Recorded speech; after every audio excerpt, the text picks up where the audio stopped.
नमस्कार मित्रांनो, मराठी क्राईम स्टोरीमध्ये आपलं स्वागत आहे। नारसोळ भागामध्ये अत्यंत धक्कादायक घटना घडली आहे। या भागामध्ये योगिता नावाची महिला राहत होती। तिला 2 मुले होती, एक मुलगी आणि एक मुलगा।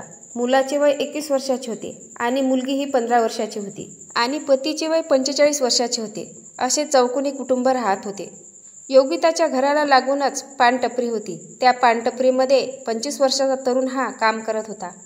त्याचे नाव शरद होते। योगिताचे वय 40 असून दिसायला सुंदर होती। तिच्या घराशेजारी शरद या तरुणाचे पानटपरी असल्यामुळे दोघांचे प्रेम संबंध जुळले। 15 फेब्रुवारी 2025 या दिवशी शरदने योगिताला शरीर सुखाची मागणी केली।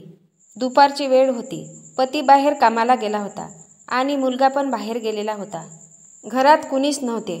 याच संधीचा फायदा योगिता आणि शरदने घेतला। योगिता हिने शरद याला इशारा केला आणि शरद लगेचच तिच्या घरात गेला। घरात गेल्यानंतर दोघांनीही दार लावले नाही। त्यांनी सहजच दार लोटलं होतं। दाराची कडी लावलेली नव्हती। वासनेच्या पोटी या गोष्टीचे त्यांना भानच राहिले नाही। दोघेही शरीर सुखाचा आनंद घेण्यात मग्न होते। पुढे काय घडेल याचा विचार त्यांनी किंचितही केला नव्हता। योगिताचा 21 वर्षाचा मुलगा हा अचानक घरी आला। घरी आल्यानंतर त्याने घराचे दार सहज उघडले। तेथील दृश्य पाहून त्याला धक्काच बसला।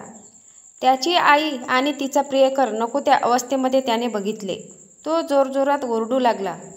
हे पाहून तिचा प्रियकर शरद हा घाबरला। याच्या ओरडण्याने गावातील लोक जमा होतील आणि आपली बदनामी होतील या भीतीने तो धावतच त्याच्याजवळ गेला। ओरडू नये म्हणून त्याने घट्ट त्याचे तोंड दाबले। योगिता घाबरली। योगिताला वाटले प्रियकराने आपल्या मुलाचे तोंड दाबलेले आहे।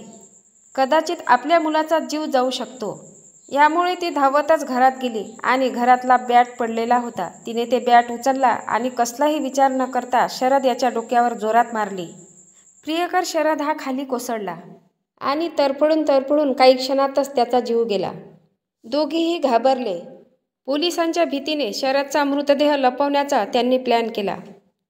घराच्या आवारामध्ये जांबाचे एक मोठे झाड होते। तेथे योगिताच्या मुलाने मोठा गड्डा खोदला आणि दोघांनीही शरदचा मृतदेह उचलला आणि त्या गड्ड्यामध्ये टाकले आणि वरून माती टाकून दिली। सगळं काही शांत झालं होतं। प्रियकर शरद याचा मोबाईल तोडफोड करून त्यांनी गटरमध्ये फेकून दिला। इकडे शरदचे आईवडील शरदचा शोध घेत होते। मुलगा 3 दिवसापासून घरी आला नाही या गोष्टीमुळे ते परेशान झाले होते। शेवटी शरदच्या आईवडिलांनी पोलीस स्टेशन गाठले आणि आपला मुलगा 3 दिवसापासून बेपत्ता असल्याची तक्रार दिली। पोलिसांनी लगेचच कारवाई सुरू केली।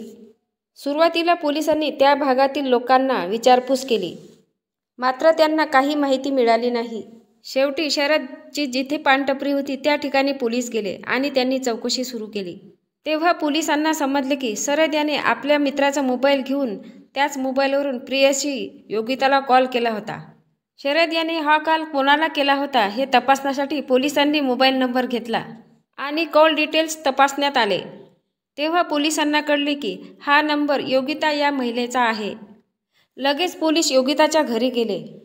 पोलिसांनी तिला विचारपूस केली असता ती उडवाउडवीची उत्तरे देत होती। मात्र पोलिसांनी पोलिसी खाक्या दाखवला तेव्हा तिने सगळं सत्य सांगितलं। शरदचा मृतदेह ज्या ठिकाणी पुरून ठेवला होता त्या ठिकाणावरून पोलिसांनी ते मृतदेह बाहेर काढला आणि पोस्टमार्टमसाठी पाठवून दिले। आरोपी योगिता आणि तिचा मुलगा दोघांनाही पोलिसांनी अटक केली।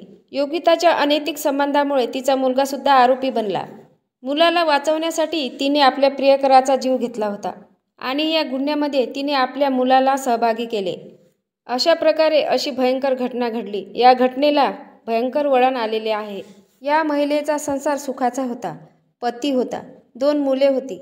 सगळं काही सुरळीत सुरू होतं, मात्र ही अनैतिक मार्गाने गेली। तिचे वय 40 वर्षाचे होते। वयाचा विचार न करता तिने आपल्या मुलाच्या बरोबरीच्या मुलासोबत तिने प्रेम संबंध जुळवले। केवळ शरीर सुखाच्या वासनेपोटी तिने आपला संसार उद्ध्वस्त केला आणि तिने आपल्या मुलालाही अपराधी बनवले आणि काही क्षणातच सगळं काही संपलं।